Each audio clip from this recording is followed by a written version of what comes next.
On est dans une dérive qui a pris racine probablement dans les années 80, selon Carlos Montero, où on a vécu une arrivée massive de ces produits qui est totalement concomitante avec l'explosion des maladies chroniques.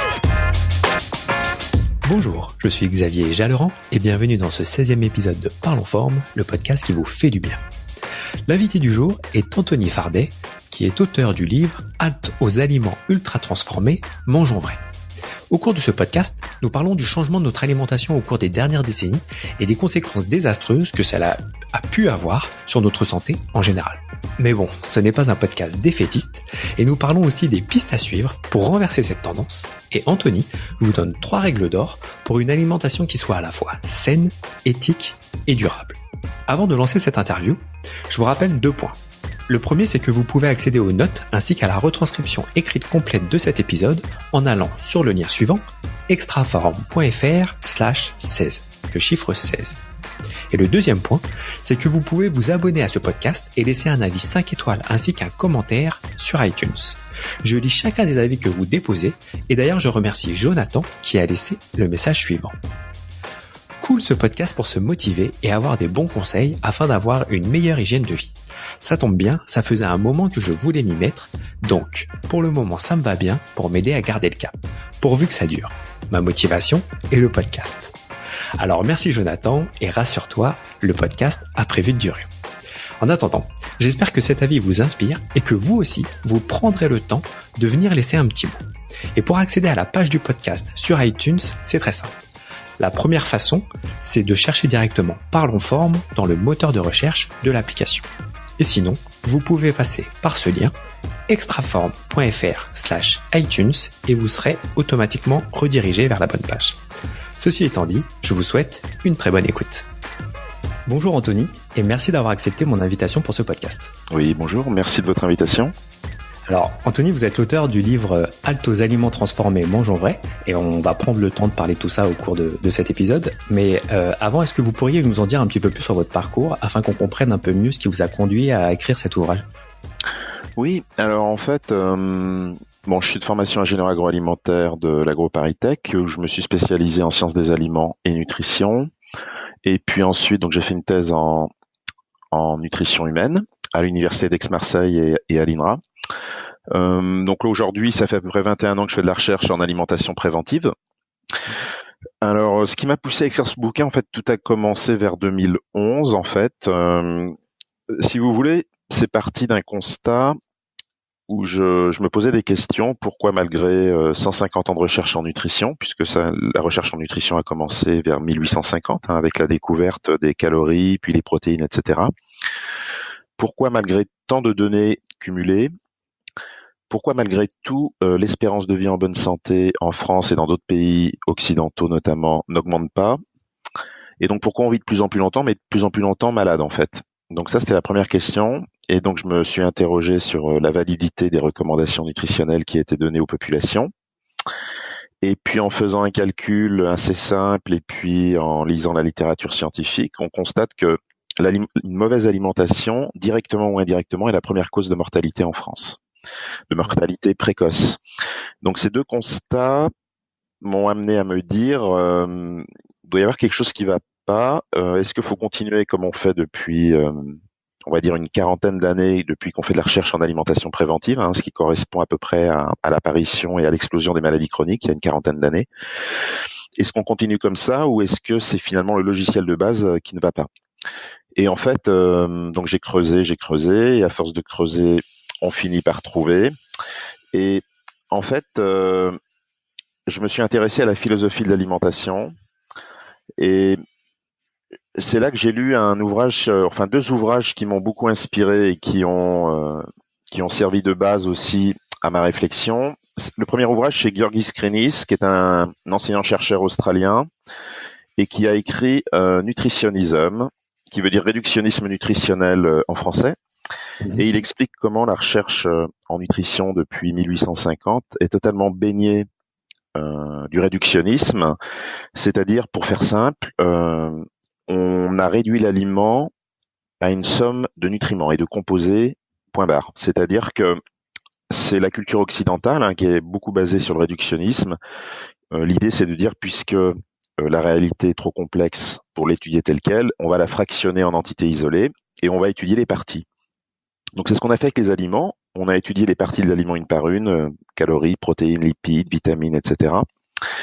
Et puis on a été tellement loin dans cette approche qu'on s'est un peu fourvoyé et un peu noyé dans cette approche qui est quasiment devenue dogmatique, c'est-à-dire au point qu'on en est venu, si vous voulez, à faire des recommandations sur les nutriments isolés, et alors qu'on mange des aliments et on mange pas des nutriments, et on en est venu finalement à essayer de généraliser pour la société des recommandations à partir de résultats scientifiques partiels ou spécifiques basés sur les nutriments.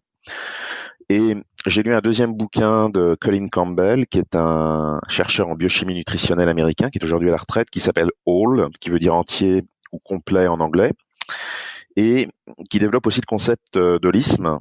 Donc il a fait un jeu de mots avec whole, avec un W qui veut dire complet, et holism en anglais sans le W qui veut dire holisme. Il a fait holism avec un W, et il recommande, donc il explique très bien aussi comment le réductionnisme nous a fourvoyés quand il est poussé à l'extrême, et qu'il faut vraiment revenir vers des approches plus globales et considérer l'aliment dans sa complexité, d'où le terme whole. Okay. Et donc en fait, si vous voulez, donc il y a eu ces deux personnes qui m'ont beaucoup inspiré, et ça m'a amené aussi à m'intéresser à la classification des aliments et à me demander si elle était pertinente pour les recommandations. Et là, j'en suis arrivé aux travaux de Carlos Monteiro au Brésil, donc qui est un épidémiologiste en santé publique, un chercheur à l'université de Sao Paulo. Et là, en fait, c'est les premiers au monde à avoir proposé une nouvelle classification des aliments basée sur le degré de transformation. C'est-à-dire que le lien avec la santé n'est pas dans les aliments en tant que tels que nous fournit la nature, mais vraiment dans le degré de transformation. Pour faire simple, c'est pas pareil pour la santé de consommer une pomme entière, une compote de pomme ou un jus de pomme. Et si vous voulez, ces trois personnes qui m'ont inspiré, j'ai fait le lien entre pensée réductionniste, aliments ultra transformés, qui sont justement des aliments fractionnés et ensuite recombinés à partir de nutriments et d'ingrédients isolés, et l'explosion des maladies chroniques. Donc c'est cette équation en fait qui a été le déclic de tout. Et là j'ai compris en fait que si on continue dans le réductionnisme nutritionnel comme on le fait aujourd'hui, non seulement les épidémies de maladies chroniques ne vont pas cesser, mais elles vont continuer à augmenter et on va dans le mur.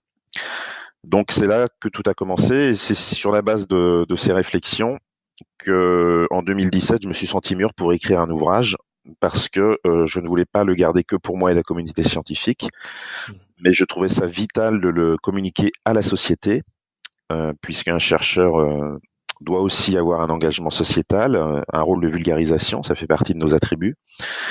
Et voilà, toucher le consommateur, les plus jeunes, enfin toutes les personnes de la société, pourquoi pas aussi la politique, pour faire part en fait de cette découverte entre guillemets, et de présenter à la société ce nouveau logiciel. C'est-à-dire qu'il faut continuer à faire de l'alimentation préventive, mais non pas sur le logiciel réductionniste, mais en intégrant ce nouveau logiciel holistique, c'est-à-dire de raisonner sur l'aliment dans sa complexité et non plus sur les nutriments. D'ailleurs, ce qu'ont très bien fait les Brésiliens, puisque en 2014, ils ont été les premiers au monde à publier au niveau national des recommandations nutritionnelles qui s'affranchissent totalement des nutriments. Ils ne parlent pas de nutriments, mais ils parlent d'aliments dans leur complexité, de degré de transformation, du bien vivre ensemble, l'importance de manger ensemble, de cuisiner, donc toutes les dimensions de l'alimentation qui ne sont pas toujours prises en compte et qui renvoient donc à une approche très holistique en fait de l'acte de manger. Et en fait, on s'aperçoit que quand on raisonne au niveau de l'aliment, eh bien, on n'a plus besoin de trop se préoccuper finalement des nutriments. Il suffit d'obéir à quelques règles très simples pour manger correctement, protéger l'environnement en même temps, mais je pense qu'on aura l'occasion d'y revenir. Donc voilà à peu près l'environnement qui m'a amené à écrire ce bouquin et les trois personnes qui m'ont inspiré. Ok. Alors effectivement, si on va parler de beaucoup de principes que vous avez et de concepts que vous avez pu évoquer là dans cette petite présentation, mais finalement quelque chose qui m'a un peu marqué quand j'ai commencé à m'intéresser à votre livre, c'est que quand on revient au titre de cet ouvrage qui est finalement Halte aux aliments transformés, point d'exclamation, mangeons vrai, il y a vraiment cette en tout cas c'est celle que j'ai eue, c'est une sorte de sensation de cri du cœur et de vraiment de nécessité de réagir rapidement parce que voilà, il y a une situation de santé publique qui est finalement finalement déjà assez alarmante et qui risque de s'aggraver si on fait rien dans les décennies à venir. Oui, c'est exactement ça. Alors c'est halte aux aliments ultra transformés, j'y tiens beaucoup parce que en fait, excusez-moi, c'est non, comme non, je l'avais noté, j'ai du mal à lire. non, c'est pas grave. En fait, c'est important parce que il y a beaucoup d'aliments transformés qui ne posent pas de problème pour la santé. Et donc, ce qui était très important, c'est qu'au sein de tous ces aliments transformés, il fallait vraiment distinguer la catégorie qui pose problème, c'est-à-dire les ultra transformés. J'y reviendrai sur la définition, parce que l'humanité mange transformé depuis, on va dire, la nuit des temps. Hein. Quand on est passé du cru au cuit, on a commencé à transformer les aliments. Donc, la transformation en elle-même ne pose pas problème. On peut manger transformé tous les jours et on peut même manger des aliments industriels qui sont normalement transformés sans problème pour la santé. Donc, il était important de bien identifier au sein de tous ces aliments les ultra transformés, ce qui d'ailleurs paradoxalement va rendre service à l'industrie parce que souvent dans la tête des gens, transformé veut dire industriel et veut dire mauvais pour la santé. Donc ça permet au contraire de dire aux gens non, il faut pas faire cette équation simpliste. Ce qui pose problème, c'est vraiment une catégorie d'aliments. Je pense qu'on aura le temps de bien les définir parce que c'est important. Donc oui, c'est un cri du cœur.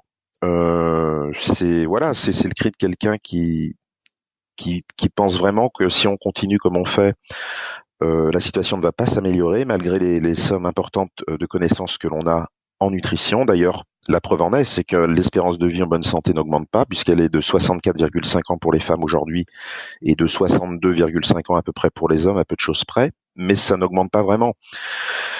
Donc, il y a un enjeu de santé publique qui est fondamental parce que, comme on vit de plus en plus longtemps en mauvaise santé, donc les années vécues en mauvaise santé, 21 ans pour les femmes et à peu près 19 ans, si je dis pas de bêtises, pour les 17 ans, 19 ans pour les hommes. C'est un coût socio-économique gigantesque pour la sécurité sociale, etc.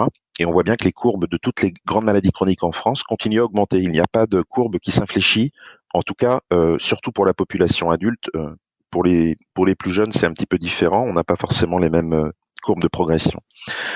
Donc, c'est très important. Et puis, pourquoi l'enjeu est important? Parce que derrière le produit ultra transformé, on a toute une dérive de notre système où l'aliment s'est mis au service de la techno et la techno n'est plus au service de l'aliment pour le rendre comestible, bon goût, sain nutritionnellement. On est vraiment là dans une logique de rentabilité et de gains financiers.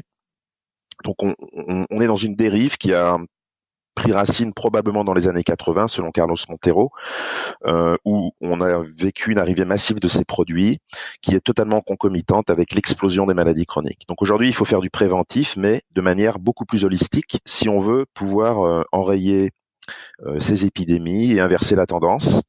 Et enfin, je dirais aussi pourquoi c'est un cri du cœur, parce que l'aliment ultra transformé, c'est une forme d'indicateur holistique. Je m'explique, c'est-à-dire que derrière l'aliment ultra transformé, qui n'est que la partie émergée de l'iceberg, il y a la souffrance animale, la destruction de l'environnement, les inégalités sociales en termes d'alimentation, l'appauvrissement des petits paysans, que ce soit en France ou dans le monde entier. Vous avez une dégradation du bien manger ensemble, du repas en groupe. Qu'est-ce que vous avez d'autre derrière ces produits? Vous avez évidemment l'utilisation de monocultures très intensives qui utilisent des pesticides, parce qu'en effet, ces produits sont très standardisés dans le monde, et comme ils sont très standardisés, qu'ils sont peu chers à produire et qu'ils se vendent en masse, plus l'humanité les consommera, plus ça va engendrer donc une destruction de l'environnement, de la souffrance animale et une perte de biodiversité animale. Pourquoi? Parce que les calories animales dans ces produits sont rarement issues d'animaux élevés en plein air, en extensif et dans de bonnes conditions. Et donc, évidemment, il y a le risque pour la santé. Donc, si vous voulez, cette cible n'est pas anodine. C'est-à-dire que si, en France, dans le monde entier, les gens stoppent la croissance de la consommation de ces aliments, eh bien, on rentre dans un nouveau cercle vertueux qui va améliorer tous les autres indicateurs, un peu comme une pelote de ficelle qu'on déroulerait.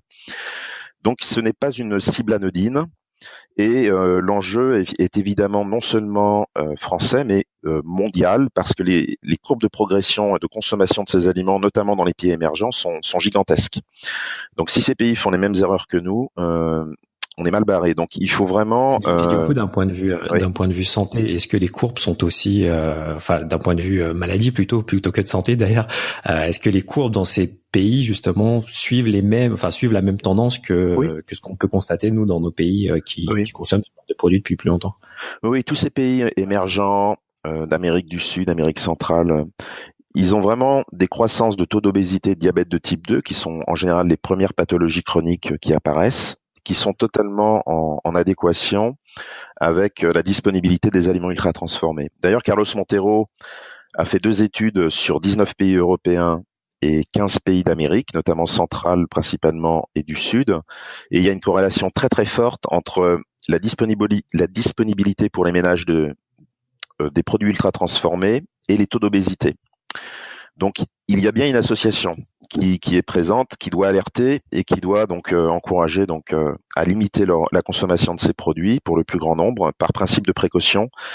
Voilà. Et puis en plus, ces produits il y a de plus en plus d'études qui montrent que ces produits sont associés à de nombreuses dérégulations métaboliques. Alors, pour citer les plus importantes, donc vous avez l'obésité, le gain de poids, l'adiposité et la matière grasse corporelle pour les plus jeunes, le syndrome métabolique, l'hypertension, et puis récemment, un lien a été montré avec les cancers globaux et le cancer du sein dans l'étude Nutrinet française. Et de nombreuses autres études sont en cours. Voilà, pour l'instant, on n'a aucune étude qui montre qu'en consommant régulièrement, excessivement ces produits, notre santé va mieux. Donc, si vous voulez, on a une convergence, on a un faisceau de présomption qui est aujourd'hui largement suffisant pour appliquer le principe de précaution et alerter les gens. Ok. Alors du coup, justement, c'est ce que vous disiez dans l'introduction, c'est que a priori, on a basé les recommandations nutritionnelles sur un mauvais paradigme finalement à la base. Et donc, est-ce que vous pourriez rentrer peut-être un peu plus dans le détail sur les notions justement de réductionnisme et d'holistique? Oui, alors pour faire simple, en fait. Alors le réductionnisme, c'est une approche typiquement occidentale qui a été notamment formalisée par René Descartes. L'idée, c'est de dire, puisque la réalité est trop complexe pour être étudiée telle quelle, on va la fractionner en entités isolées et étudier les parties séparément. Donc, en gros, c'est 2 égale 1 plus 1, c'est-à-dire que le tout est égal à la somme des parties. Ou pour dire les choses d'une manière un peu différente, en réductionnisme, on raisonne sur la base d'une loi de cause à effet linéaire. Pareil, je prends un exemple en alimentation, excès de sel, hypertension, maladie cardiovasculaire. Donc, on a une loi de cause à effet linéaire, ou alors excès de cholestérol, hypercholestérolémie, athérosclérose, manque de calcium, ostéoporose et éventuellement autre type de maladie osseuse. Donc, on est dans une relation qui associe un nutriment à une dérégulation métabolique et à une maladie chronique. Or, on sait que c'est pas vrai. On sait qu'une maladie chronique, déjà, est le fruit de plusieurs dérégulations métaboliques, donc elles sont multifactorielles. Donc, on ne peut pas résoudre des problèmes multifactoriels et holistiques par essence avec des recommandations réductionnistes qui ne seraient focalisées que sur quelques nutriments. Et le raisonnement par nutriment ne fait le jeu que des industriels qui, tant qu'on raisonne par nutriment, eux sont plutôt assez contents parce qu'ils reformulent les aliments ultra transformés à l'infini en diminuant, augmentant, rajoutant, etc. Alors l'approche holistique, oui, je vous en prie. Juste peut-être pour donner un exemple concret, c'est que c'est pas par exemple si on prend le cas des céréales de petit déjeuner, et c'est pas parce qu'on va ajouter tel ou tel type de vitamine que ça en fait un produit bon pour la santé, parce que à la base, c'est pas bon. Enfin, la façon dont ont été traités les différents composants de ces céréales font que ça reste un produit ultra transformé qui va pas être terrible. Oui, on peut pas corriger en rajoutant des vitamines et des minéraux. Pourquoi ? Parce que, et ça m'amène donc à la définition de l'holisme, c'est selon le principe de l'holisme que le tout est supérieur à la somme des parties, que 2 est supérieur à 1 plus 1. Pourquoi ? Parce qu'il y a des interactions et des synergies entre 1 et 1. Eh bien, selon ce principe, une vitamine dans sa matrice naturelle alimentaire complexe va agir en synergie avec les autres composés, et c'est cette synergie qui est protectrice. Si vous l'isolez et que vous la réintroduisez dans des aliments, comme on le fait beaucoup dans les aliments ultra transformés pour leur donner une fausse image de santé. D'abord, l'effet de synergie, on ne sait pas ce qu'il est devenu, il est probablement perdu.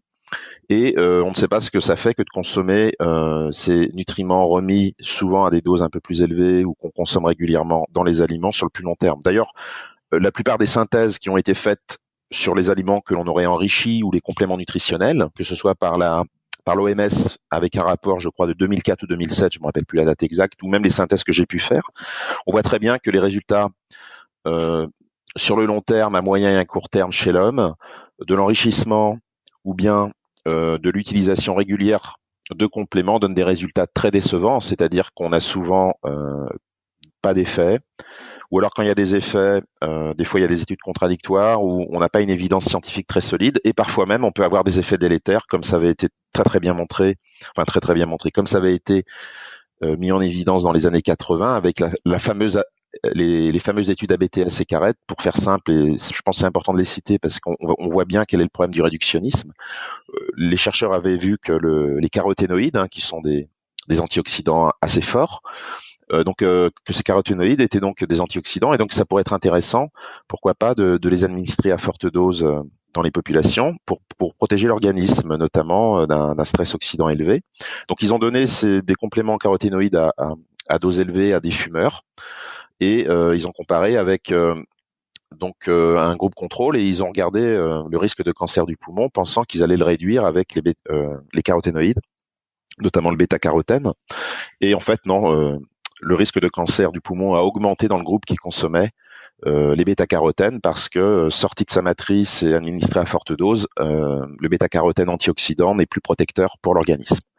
Donc il y aurait d'autres exemples pour illustrer que cette vision réductionniste ne peut pas marcher, ou alors elle va donner des effets très court-termistes qui vont être exploités par évidemment l'industrie, mais si on veut avoir des effets durables à long terme, il faut vraiment revenir à des approches beaucoup plus globales et holistiques, vers des vrais aliments.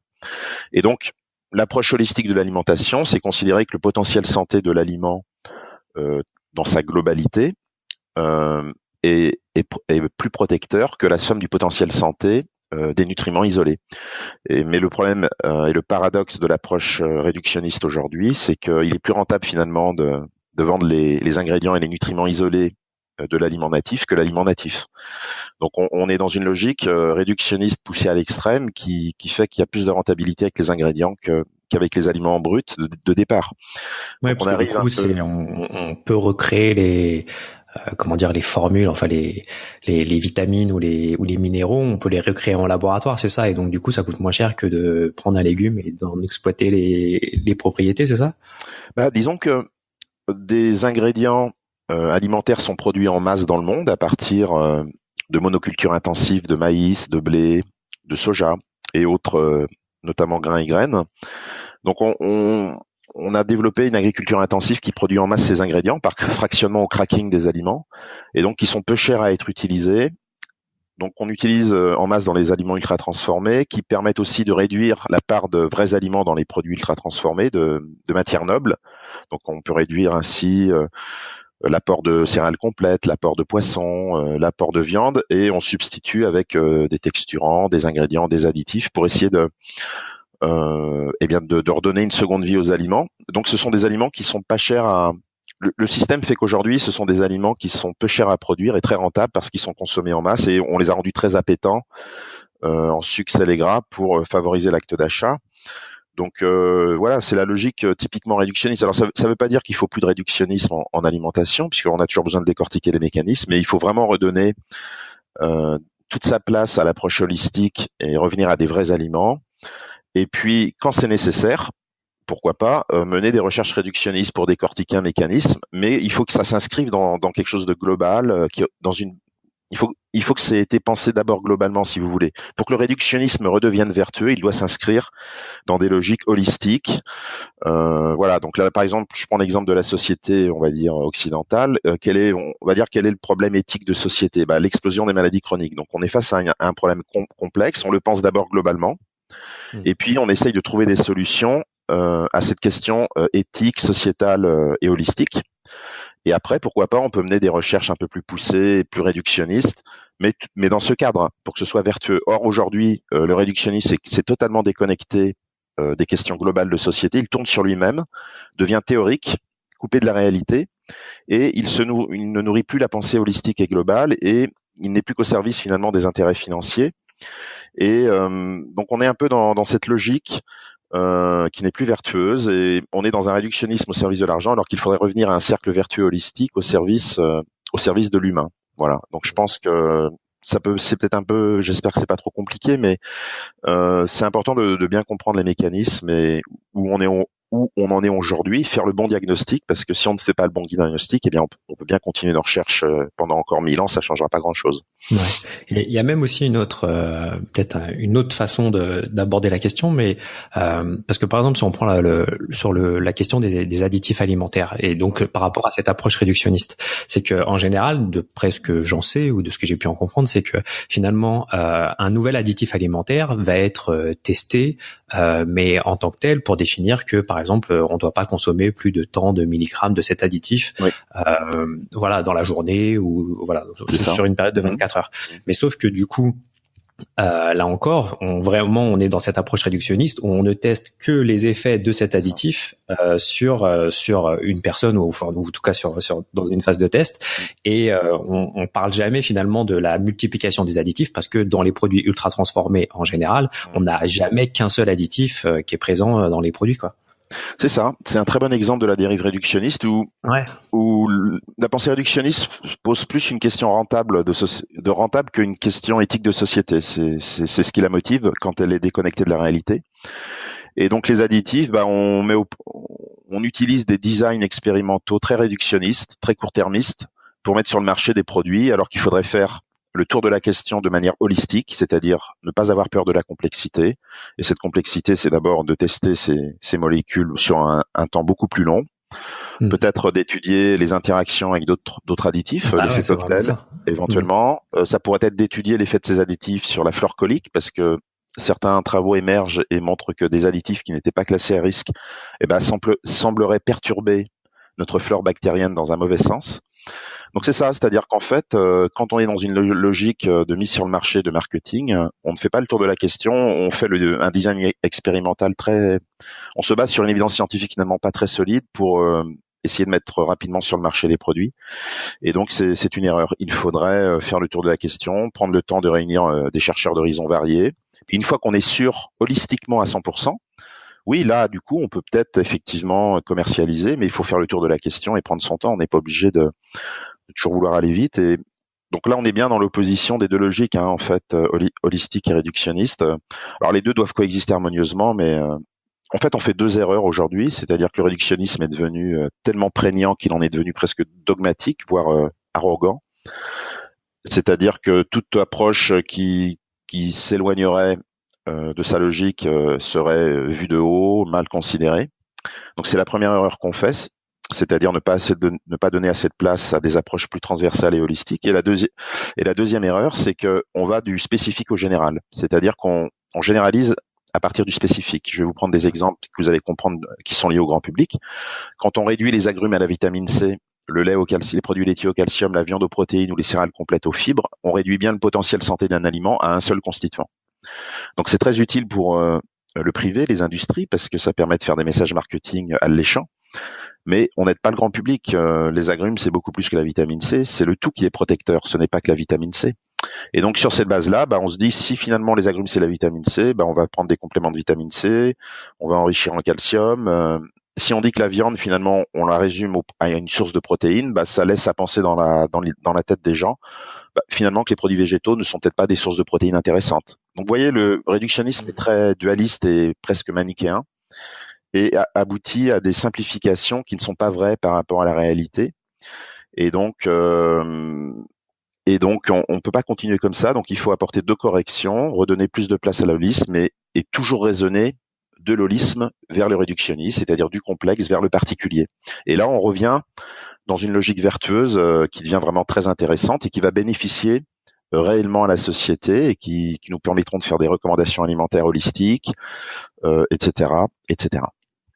Ok. Alors du coup, la notion de transformation est pas forcément très connue auprès du grand public. Et est-ce que vous pourriez justement nous donner les différents niveaux de transformation qui peuvent exister et comment on peut classer un aliment? Oui, alors effectivement, c'est très important de bien définir ce que c'est qu'un aliment ultra transformé.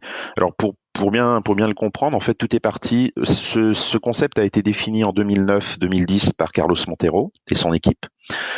Donc c'est les premiers au monde à avoir défini scientifiquement ce produit et à avoir proposé une nouvelle classification des aliments en fonction du degré de transformation qui a pris naissance au début des années 2010 pour être publié en 2014 dans dans un journal scientifique.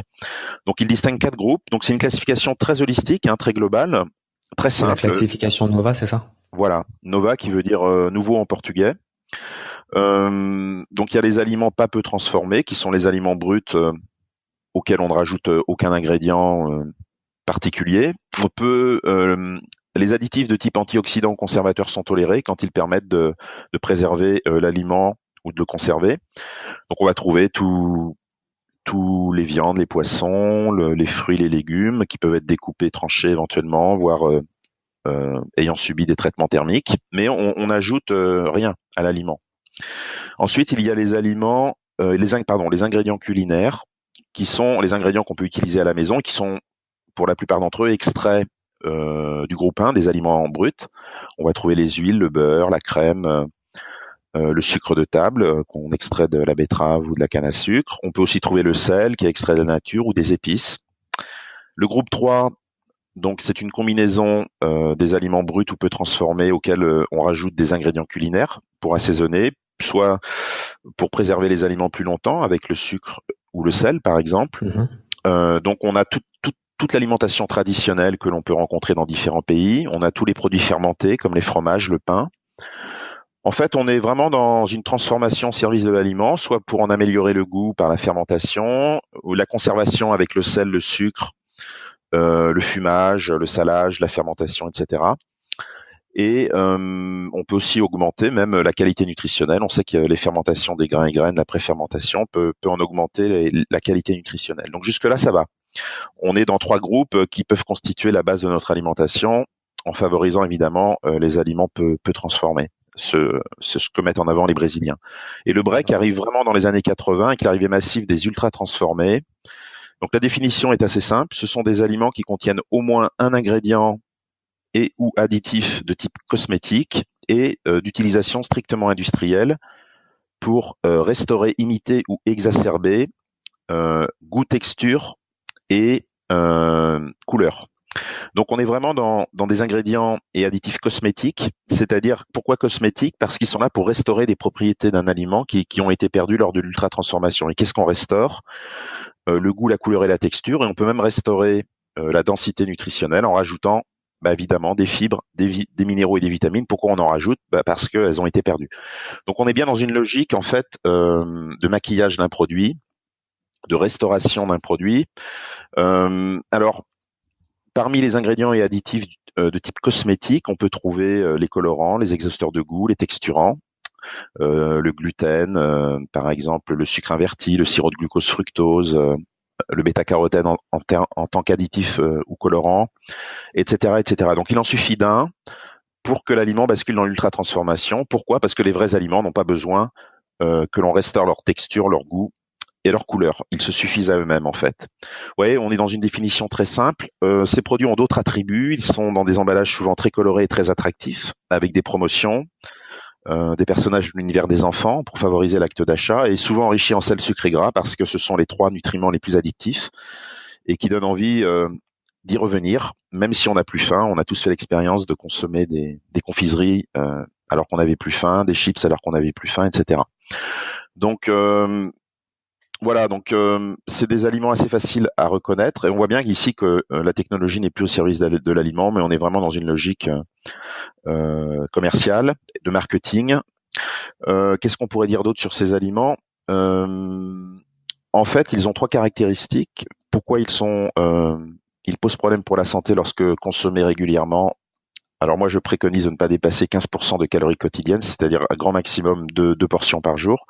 C'est qu'ils sont peu rassasiants, hyperglycémiants, donc source de sucre rapide, et très riches en énergie et pauvres en composés protecteurs, qui sont les fibres, les minéraux, les vitamines et les antioxydants. Ces 3 propriétés combinées, quand vous faites la base de votre alimentation avec ces aliments, eh bien, ouvrent la voie au diabète de type 2, au surpoids et l'obésité, et ensuite vers des maladies plus graves, comme les maladies cardiovasculaires, certains cancers, la stéatose hépatique, notamment la maladie des sodas, qui sont riches en fructose et qui donnent le foie gras, ou la stéatose hépatique, etc. Voilà, donc on est dans cette logique. En France, on consomme, c'est des grosses approximations, mais ça donne une idée, 36% par jour en calories quotidiennes d'aliments ultra transformés. Mais dans les pays anglo-saxons, on peut dépasser allègrement les 40, les 50%. Dans les pays d'Amérique du Sud, on est plutôt au-delà de 25%, donc un peu moins. Mais le problème, c'est que le taux de croissance est très élevé. Donc, ouais, ça, c'est la tendance, quoi. Voilà. Alors, chez nous, le taux de croissance est bas parce que le marché est un peu saturé. Donc maintenant, les industriels vont vers ces pays émergents ou en développement, où là, le marché est très ouvert et il y a beaucoup de place pour ces aliments ultra transformés qui tendent à se substituer aux aliments plus traditionnels, ce qui est très dangereux à la fois pour les cultures et les traditions, pour les petits paysans et les cultivateurs locaux. Parce que ce sont des aliments très standardisés. Hein. Si vous voulez, la formulation d'une barre chocolatée bien connue est la même à New York qu'à Paris. Donc, on est dans une uniformisation de l'alimentation, et donc il est donc très important de prévenir les gens, de vraiment limiter la consommation de ces aliments. Alors, ça ne veut pas dire qu'ils peuvent pas exister. Hein. Ils ont probablement un rôle à jouer dans la société, mais comme produit de niche, d'exception, pas comme la base de l'alimentation en fait. Et du coup, alors là, on vient de parler de cette nouvelle classification, et je sais que voilà, on constate un peu tous dans nos magasins au cours de ces derniers mois et de ces dernières semaines, c'est que en France, il y a le fameux Nutri-Score après moult débats et expérimentations qui commencent à arriver et qui est de plus en plus présent dans les magasins. Et du coup, qu'est-ce que vous pensez de cette mesure, on va dire? En fait. Le Nutri-Score, donc, il est basé sur des nutriments, quelques nutriments à limiter et des nutriments plutôt encouragés, et puis sur le taux de fruits et légumes, je crois, dans l'aliment. Donc, il est dérivé d'un index anglais. Il fait partie de tous ces scores qu'on qualifie donc de réductionnistes, c'est-à-dire qui réduisent l'aliment à une somme de nutriments. Le problème, c'est que, il y a deux problèmes. D'abord, l'aliment n'est pas une somme de nutriments, c'est un tout. Et donc, dans le potentiel santé de l'aliment, vous avez aussi l'effet matrice. Ça veut dire quoi? Ça veut dire que deux aliments qui ont la même composition, mais une matrice ou une structure différente, n'ont pas le même effet sur la santé. Donc, si vous voulez, consommer des amandes entières ou broyées, ce n'est absolument pas pareil pour la santé en termes de métabolisme des lipides ou de proportion de lipides absorbés par votre muqueuse digestive.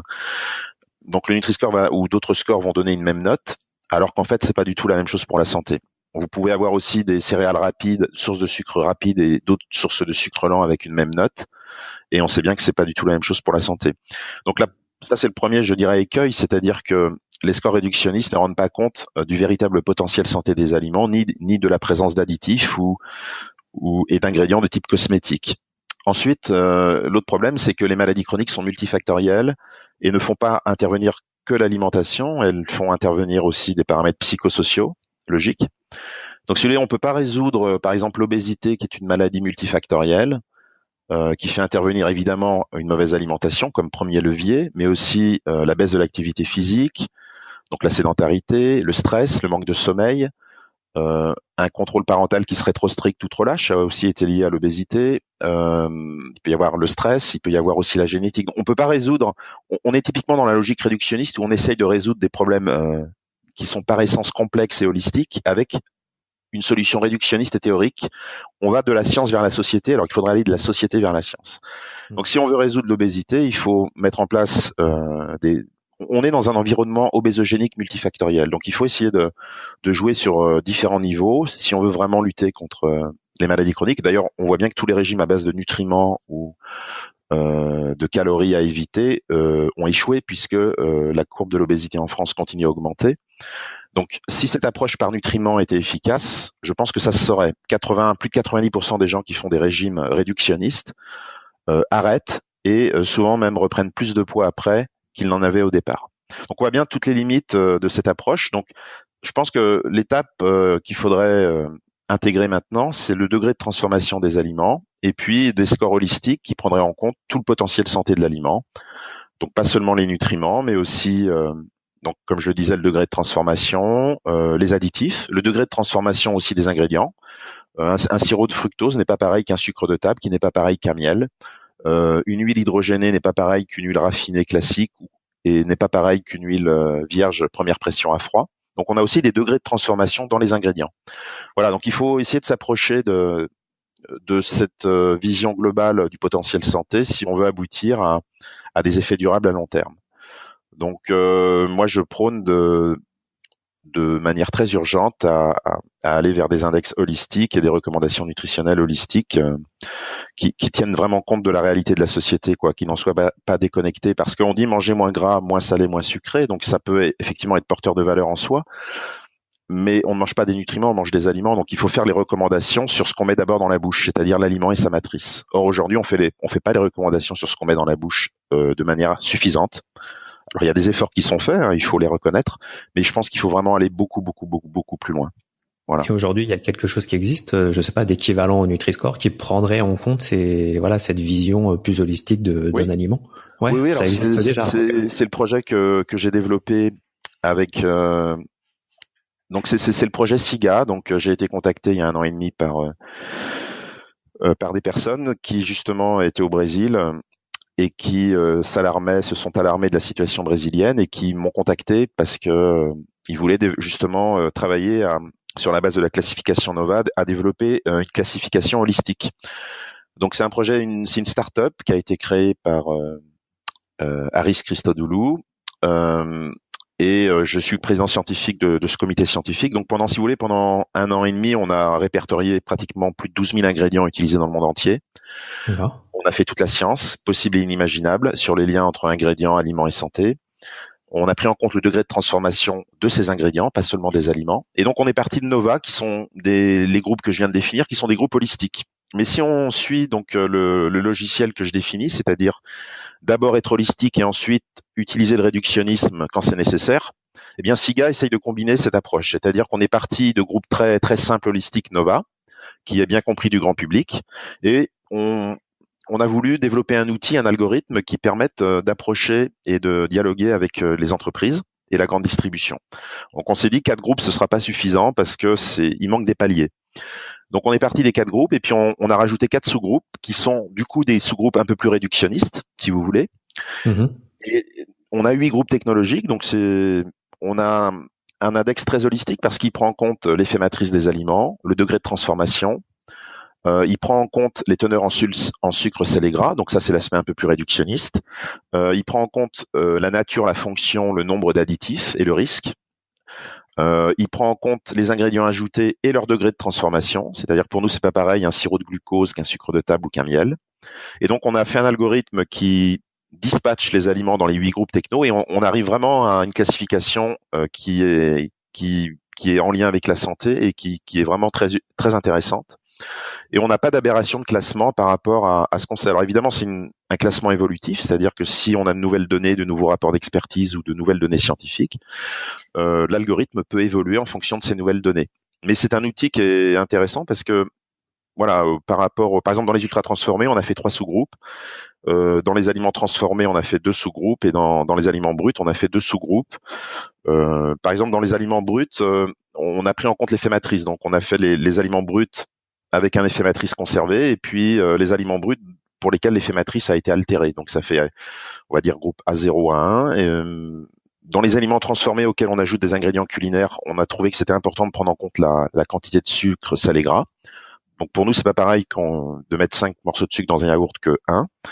Et donc on a créé les groupes B1, B2. Et puis dans les ultra transformés, en fonction de critères plus réductionnistes, on a intégré les additifs, le degré de transformation des ingrédients, les teneurs en sucre, sel et gras, et on a créé 3 sous-groupes C1, C2, C3. Donc on est dans une combinaison de l'holisme et du réductionnisme, mais on est parti de l'holistique pour aller vers le réductionniste. Voilà, donc on a essayé d'appliquer la philosophie et ce nouveau logiciel.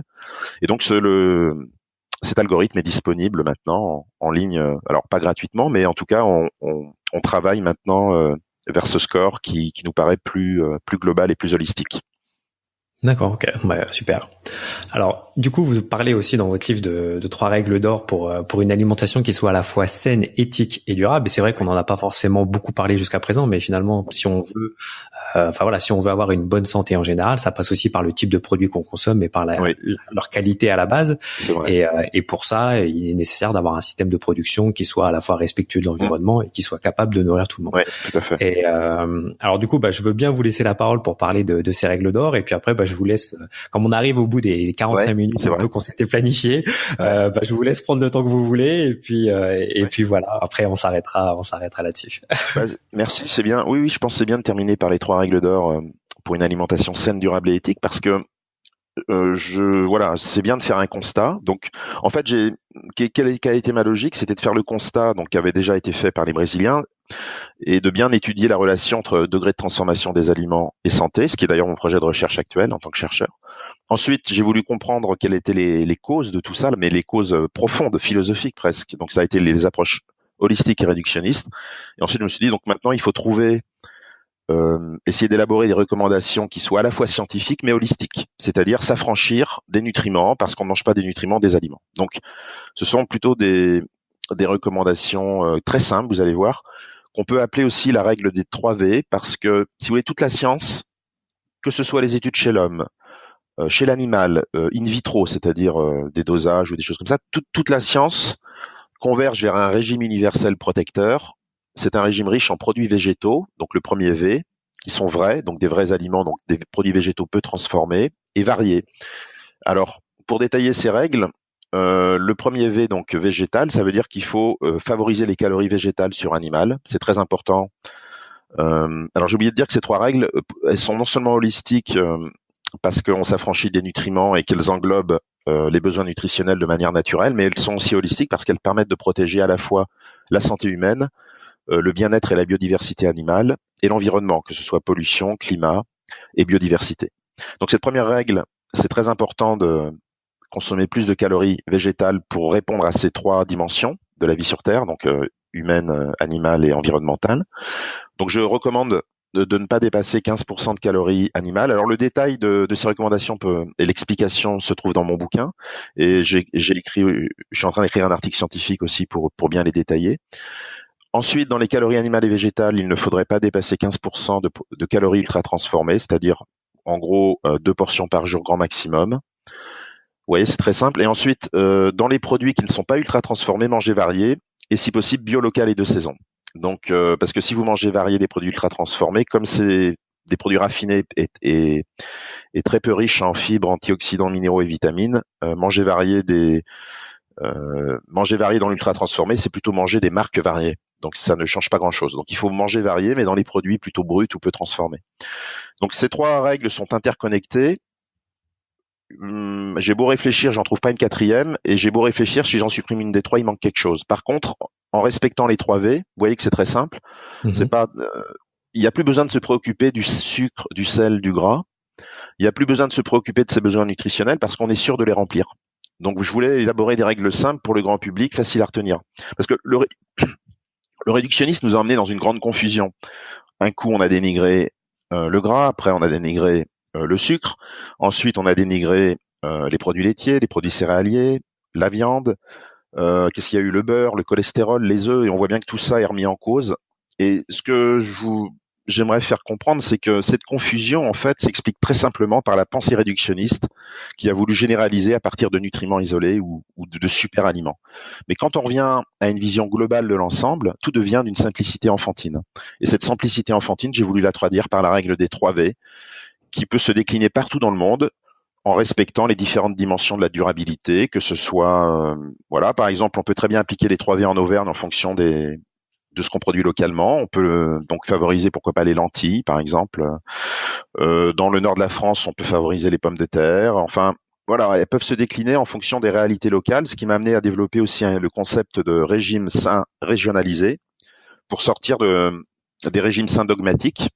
Parce que tout le monde ne pourra pas manger le régime okinawa ou méditerranéen sur toute la planète. C'est pas vrai, les réalités sont différentes. Donc, je voulais que ces règles soient suffisamment génériques, scientifiques et holistiques pour être déclinées ensuite localement en fonction des réalités locales. Voilà, donc c'est des règles, je pense, très simples à retenir et j'ai envie de dire aux gens, le meilleur régime pour perdre du poids, c'est d'appliquer les 3 V et de revenir à des vrais aliments sans vous préoccuper ni des calories, ni du sucre, ni du gras. Vous voyez, c'est très simple en fait. Les choses sont tellement simples que des fois c'est vrai que ça fait un peu bouillir de voir la confusion qui existe dans la société. Est-ce que vous connaissez la notion de, peut-être, mais la notion de zone bleue? Ah, c'est non. quelque chose qui vous parle ou pas? En fait, Non, non. du coup, ça me vient à l'esprit parce que dans un des précédents épisodes du podcast, on a parlé de ça avec un autre invité. Et en fait, justement, donc les zones bleues, en fait, ce sont 5 zones qui ont été identifiées en France. Alors il y en a, enfin pas en France, dans le monde. Et en fait, c'est des zones où il y a la proportion de centenaires en bonne santé, et c'est l'information qui fait la différence. Donc de centenaires en bonne santé est plus importante que ailleurs dans le monde. Oui, j'en ai entendu parler maintenant, je me rappelle, oui. Voilà. Et du coup, donc ça fait une vingtaine d'années à peu près que ces zones sont étudiées, et donc ils ont essayé d'extraire, un certain nombre de principes qui font que, a priori, c'est les personnes qui vivent dans ces régions-là vont avoir une espérance de vie en bonne santé qui va être plus importante que la normale. Et donc ils ont sorti 9 recommandations, si on peut dire. Et finalement, les 3 règles dont vous venez nous parler correspondent exactement à ce qui a été identifié dans ces zones-là. Donc voilà, c'est pour ça. La rigueur, des personnes qui nous écoutent et qui veulent peut-être aussi en savoir un peu plus sur ce sujet-là, peuvent aller écouter le 14e épisode du podcast, et comme ça, ils auront des infos. Et en revenant à une alimentation vertueuse et à base de vrais aliments, on peut gagner de nombreuses années d'espérance de vie en bonne santé. Donc l'enjeu, ça en vaut la chandelle quand même, parce que de vivre jusqu'à 70 ans avec plein d'énergie, en fait, peut-être pour conclure définitivement, l'alimentation devrait nous rendre joyeux et plein d'énergie vitale, et ne devrait pas nous rendre malades. Et malheureusement, c'est de moins en moins le cas. Donc c'est qu'il y a quand même un problème quelque part. Ouais, voilà. Exactement. Ok. Écoutez, merci pour toutes les informations. Et puis, alors, si les personnes qui nous écoutent, où est-ce qu'elles peuvent aller pour en savoir plus sur ce que vous faites et sur vos activités? Tous mes articles de vulgarisation ou certaines interventions médiatiques qui sont un peu vulgarisées, on peut me suivre facilement sur LinkedIn, Facebook et Twitter. Voilà. Sur votre nom, du coup? Voilà, il suffit de taper Anthony Fardet. Puis après, pour les gens qui veulent aller un peu plus loin, enfin sur des articles un peu plus pointus ou scientifiques qui sont publiés dans ce qu'on appelle les journaux avec comité de lecture, toute mon activité de chercheur peut se trouver sous ResearchGate. Donc ResearchGate, la porte de la recherche en français. Donc c'est un site, c'est le Facebook des chercheurs, le plus utilisé dans le monde, qui réunit plusieurs millions de gens qui travaillent dans la recherche, qui est très exhaustif. Et là, vous pourrez trouver toute mon activité de chercheur, éventuellement même toutes les présentations orales que je fais dans des congrès, pour ceux qui voudraient éventuellement réutiliser certains éléments que j'ai développés aujourd'hui. Voilà. Ok. C'est super. Merci beaucoup, Anthony. Ouais, merci Xavier. Et puis, une prochaine fois peut-être. Ouais, une prochaine fois. Au revoir. Au revoir. Encore un grand merci à Anthony pour sa disponibilité pour répondre à toutes mes questions. Avant que l'on se quitte, j'ai 2 points à vous préciser. Le premier, c'est que vous pouvez accéder aux notes ainsi qu'à la retranscription écrite complète de cette discussion en allant sur le lien suivant, extraform.fr/16, le chiffre 16. Et le deuxième, et vous le savez si vous écoutez régulièrement ce podcast, c'est que l'alimentation est vraiment l'un des piliers pour se sentir bien dans son corps et dans sa tête. Et du coup, si vous souhaitez recevoir des conseils gratuits pour améliorer votre forme à travers la découverte de votre alimentation idéale, alors je vous invite à laisser votre adresse email sur le site extraform.fr. Je vous enverrai alors des messages avec des conseils pratiques que vous pourrez appliquer dans votre quotidien. Bien entendu, votre adresse email reste confidentielle et vous avez la possibilité de vous désabonner à tout moment si jamais vous n'êtes pas satisfait du contenu que je vous envoie. On se retrouve donc tout de suite sur le site extraform.fr. Je vous dis à la semaine prochaine pour un nouvel épisode. Ciao!